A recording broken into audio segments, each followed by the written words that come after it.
कक्षा 11 गणित एक्सरसाइज 2.2 तक हम लोग पढ़ चुके थे। आज एक्सरसाइज 2.3 पढ़ने वाले हैं। इसको समझिए। देखो, ये पहले प्रश्न में दे रखा है, निम्नलिखित संबंधों में कौन से फलन हैं, कारण का उल्लेख कीजिए। यदि संबंध का फलन है तो उसका परिसर ज्ञात कीजिए। देखो, परिसर प्रांत ये हम बता चुके हैं। ये पहले वाले क्या रहते हैं? प्रांत, या इंग्लिश में कहेंगे डोमेन। इसको स्वडोमेन या सहप्रांत बोलेंगे। और इसमें जो लिंक रहता है केवल, जिससे ये संबंध रहता है, ये वाली, इनको कहते हैं परिसर या प्रांत। परिसर या रेंज, प्रांत नहीं, प्रांत ये कहेंगे, सहप्रांत ये कहेंगे, और इसको कहेंगे परिसर। ठीक है, देखते हैं। इसमें ये जो मेन जो ये इक्वेशन दे रखे हैं, सवाल दे रखे हैं, जो प्रश्न दे रखे हैं, ये फलन के बारे में है। तो देखो, पहले फलन वही कहलाया जाएगा जो जिससे इसका एक एक बार लिंक होगा। मतलब ये है कि एक एक बार इधर लिंक हो, इधर कितने भी बार हो चलेगा, एक एक बार लिंक होना चाहिए बस। सभी एक बार लिंक होना चाहिए, दो बार लिंक नहीं होना चाहिए। जैसे ये है, यहाँ से डबल नहीं होना चाहिए। ये डबल है ना, यहाँ से सिंगल ही आना चाहिए। सिंगल इधर से ज़्यादा जा सकता है, एक या एक से ज़्यादा, जैसे इसमें जा रहा है। लेकिन इसमें क्या है, इसमें भी जा रहा है एक एक, और इसमें क्या है, इसमें दो जा रही हैं। देखो, एक इधर एक इधर। तो सीधी सीधी बात यही है कि अगर यहाँ से एक एक लिंक है इसका, तो इसको हम संबंध या रिलेशन बोलेंगे। ठीक है,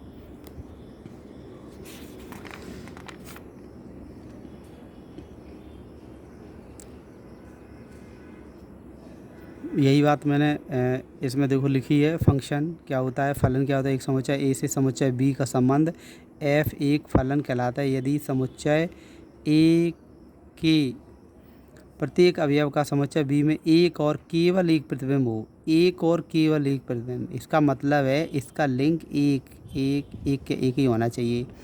इसमें छूट जाए कोई हर्ज नहीं है, लेकिन इसमें नहीं छूटने चाहिए। और इनकी लिंक ये, तो इसको बोलेंगे प्रांत, इसको बोलेंगे सहप्रांत। और जो लिंक होगा इसमें केवल ये लिंक वाली 4, 1, 4 और 9, इसको बोलेंगे सहप्रांत, इसको बोलेंगे परिसर।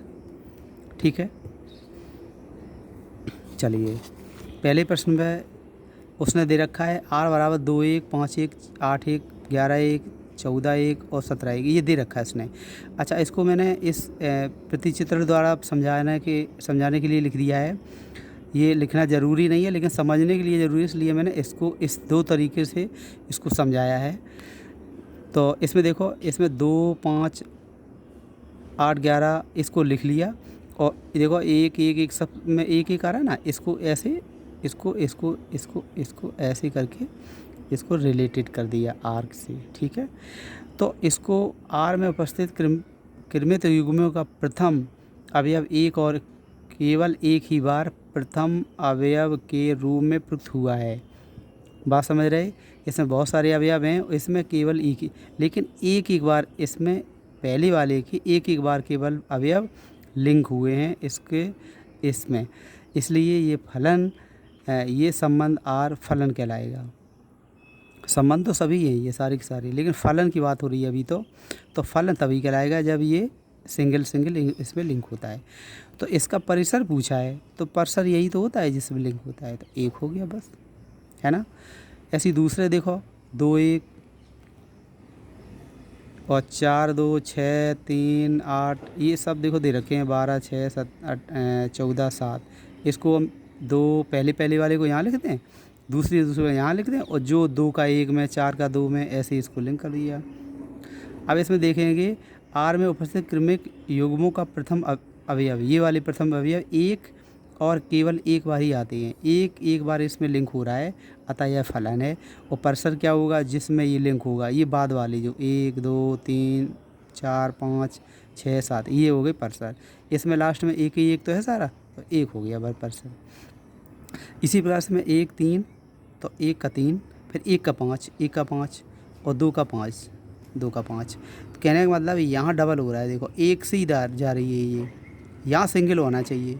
इसका अवयव 1, ये 1 आर के 2 क्रमित युग्मों प्रथम अवयव के रूप में प्रयुक्त हुआ है। अवयव 3 व 5 का एक ही प्रतिबिंब है, ये एक ही प्रतिबिंब है ना, अतः आर फलन नहीं है। ठीक है, क्योंकि यहाँ पे डबल जा रहा है, सिंगल जाना चाहिए, यहाँ से प्रतिबिंब होना चाहिए इसका, ये सिंगल सिंगल होना चाहिए। इसको ध्यान से एक बार समझें, नोट करें, तभी समझ में आएगा। ठीक है, प्रश्न नंबर दूसरा में निम्नलिखित वास्तविक फलनों के प्रांत तथा परिसर ज्ञात कीजिए। अब इसको देखो, ये तो दे रखे थे, ये रिलेशन दे रखे हैं सारे के सारे में। ठीक है, इसमें रिलेशन निकालना है, और कैसे निकालना है इसको देखिए। एफ एक्स बराबर minus x, x belong to R, R मतलब एक्स जो है वो रियल नंबर है, वास्तविक संख्या है। तो इसके लिए प्रांत पूछा है, प्रांत और परिसर। तो प्रांत क्या होगा, प्रांत माने होता क्या है, प्रांत माने हम इनमें क्या क्या रख सकते हैं, इस वाले में क्या क्या, मतलब ऐसे मान रखेंगे वो परिभाषित हो। क्या हो, ऐसे मान रखने हैं जो परिभाषित हो। बात समझ में आ रही है। परिभाषित का मतलब है इसमें मान हम क्या रखें, माइनस के रख दें, ये मोड का मतलब प्लस ही तो हो जाता है। इसमें माइनस रखेंगे, -5 रख दिया तो इसका मान प्लस हो जाएगा, और बाहर माइनस है तो प्लस और माइनस माइनस हो जाएगा। यहाँ 0 रखें तो 0 हो जाएगा मान, प्लस रखें तो माइनस होगा, माइनस रखें तो भी माइनस होगा। बारी बारी से कुछ भी मान रखेंगे तो ये परिभाषित होगा, कुछ ना कुछ होगा, प्लस होगा माइनस होगा, मतलब आई वाला इमेजरी पार्ट तो आएगा नहीं।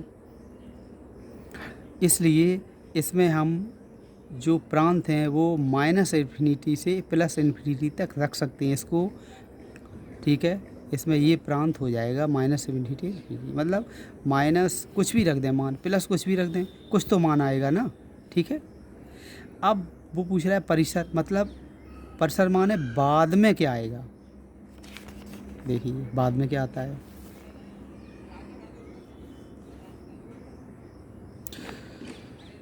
बाद में क्या आएगा जो मान रखने के बाद।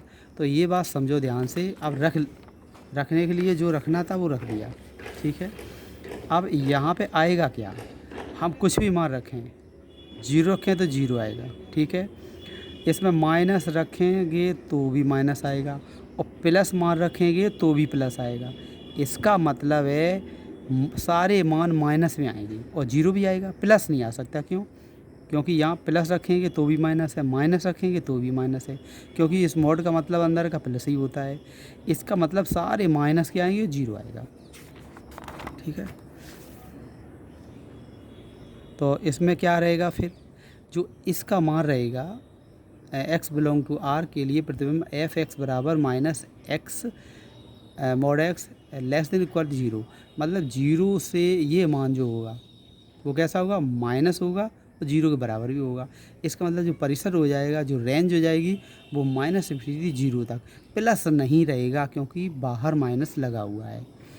बहुत इंपॉर्टेंट है, इसको भी समझिए ध्यान से। दूसरा दे रखा है एफ एक्स बराबर √9x²। इसमें देखो ये संख्या वास्तविक होनी चाहिए। ठीक है, बात समझ आ रही है। इसको अगर माइनस ही लिख सकते, इसको माइनस ही लिख सकते, जैसे इसका मान कुछ भी रख दें, 9 माइनस, जैसे मैंने 4 रख दिया तो 4 का वर्ग 16, √9 - 16 बराबर माइनस के √7। ऐसे ही नहीं होना चाहिए, क्योंकि रूट के अंदर माइनस होगा तो ये इमेजरी काल्पनिक हो जाएगा ये। ठीक है, इसलिए क्या करना है, ये काल्पनिक है, इसलिए हम क्या कर सकते हैं, इसको नहीं लेना है। इसका मतलब है ये मान कैसा आना चाहिए, इसका मान 0 आ जाए या 0 से बढ़ा जाए, माइनस नहीं होना चाहिए। तो इसको इस रूप में लिख दिया वास्तविक करने के लिए। ये वास्तविक कब होगा, जब इस अंदर वाले का मान 0 से बड़ा या 0 होगा। इसका पक्षांतर इधर करेंगे तो यही तो आएगा, x बड़ा x, वो इसको इधर ही ले गए ना।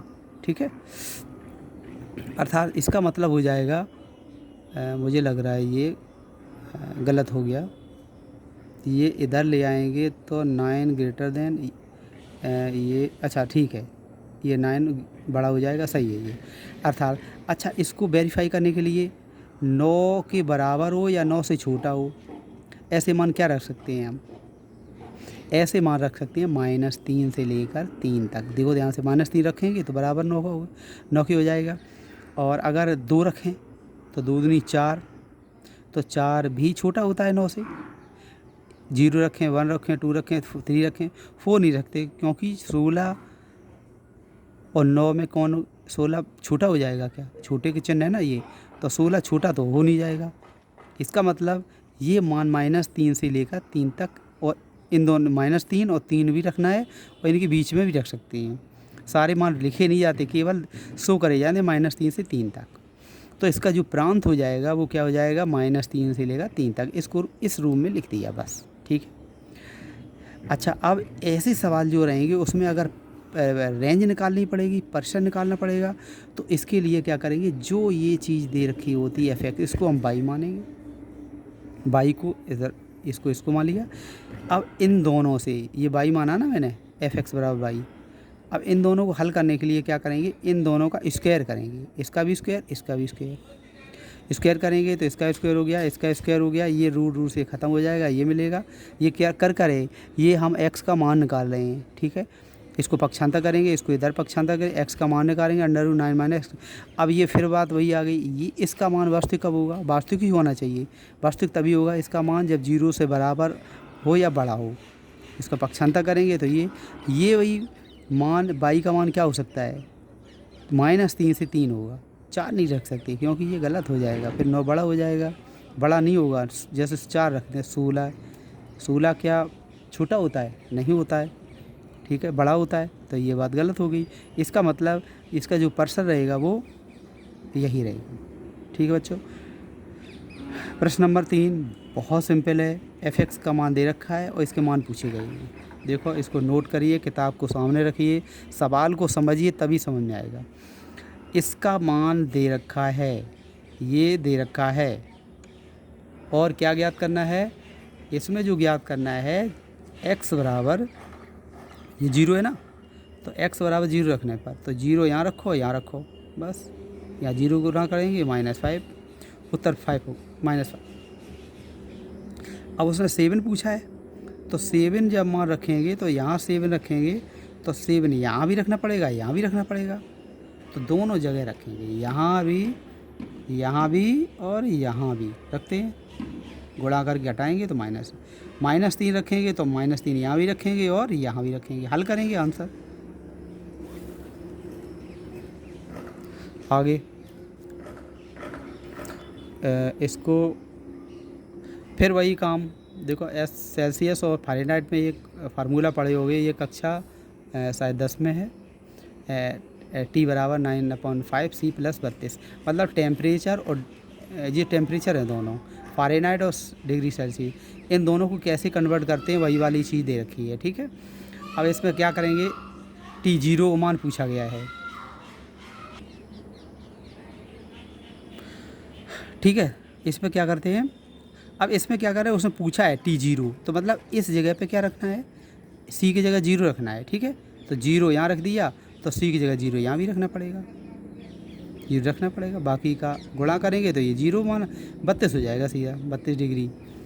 एक फ़ारेनहाइट में मान है, ये सेल्सियस मान है, ये दोनों का कन्वर्ट करना है आपस में। 28 दिया है, तो यहाँ भी 28 लिखना है, यहाँ भी, मतलब यहाँ 28 लिखना है, यहाँ 28 लिखना है, इसको हल करना है, जो भी उस तरह जाए।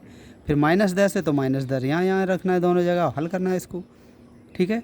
फिर इसमें उसने ये कहा है कि ये 2 से 12 है, क्या है, 2 से 12, तो C का मान ज्ञात करना है। तो फिर वही काम, इसका मान क्या रखना है, यहाँ पे 2 से 12, और इधर पक्षांतर -32 कर दिया, इसको उधर ले गए गुणा में, इसको भाग में ले गए, और C का मान निकाल लिया, और C का मान जो भी आया 100 डिग्री फ़ारेनहाइट, ठीक है बच्चों।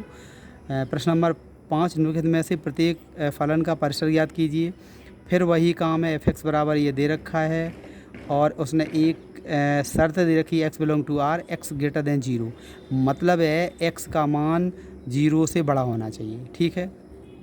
चूँकि परसर पूछा है तो परसर में बता चुके हैं, जब परसर निकालते हैं तो इस f(x) को बाई मानते हैं, बाई माना, इससे x पक्षांतर करके x का मान निकाला, तो 2 - y/3, ठीक है।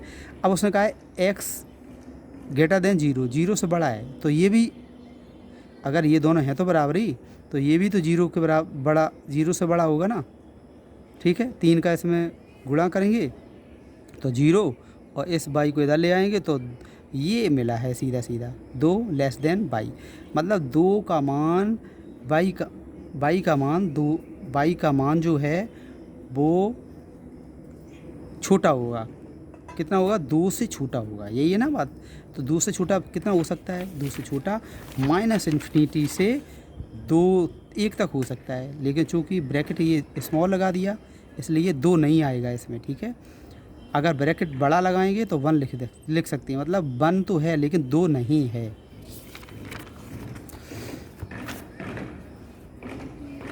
चलिए सेकेंड पार्ट में उसने दे रखा है एफ बराबर ये दे रखा है, फिर वही काम करना है। इसको एफ बराबर बाई मानना है, इसको पक्षांतर करके एक्स का मान निकाला है, root under root by minus. ये देखो वास्तविक तभी होगा जब ये चीज़, ये वास्तविक कब होगी? माइनस नहीं आना चाहिए, ये वास्तविक तभी होगी जब by minus 2 greater than equal 0। ठीक है, इसको इधर पक्षांतर कर दिया, बाई का मान माइनस 2 के बराबर, तो 2 तो आ गया, 2 के बराबर है। और 2 से बड़ा कितना हो सकता है? इन्फिनिटी तक हो सकता है, तो परसर आ गया ये। ठीक है, लास्ट सवाल है एफ बराबर एक्स, एक वास्तविक संख्या है, बाई बराबर एक्स, मतलब इसका मान बाई बराबर, इसकी जगह पे बाई तो मानते हैं, बाई मान लिया, एक्स बराबर बाई या बाई बराबर एक्स मान लें। इसका मतलब परिसर जो हो जाएगा, कुछ भी रखो इस जगह पे, माइनस भी रख सकते हैं, प्लस भी रख सकते हैं, तो कुल मिला के वास्तविक संख्याओं का समुच्चय होगा, काल्पनिक नहीं होगा। ठीक है बच्चों।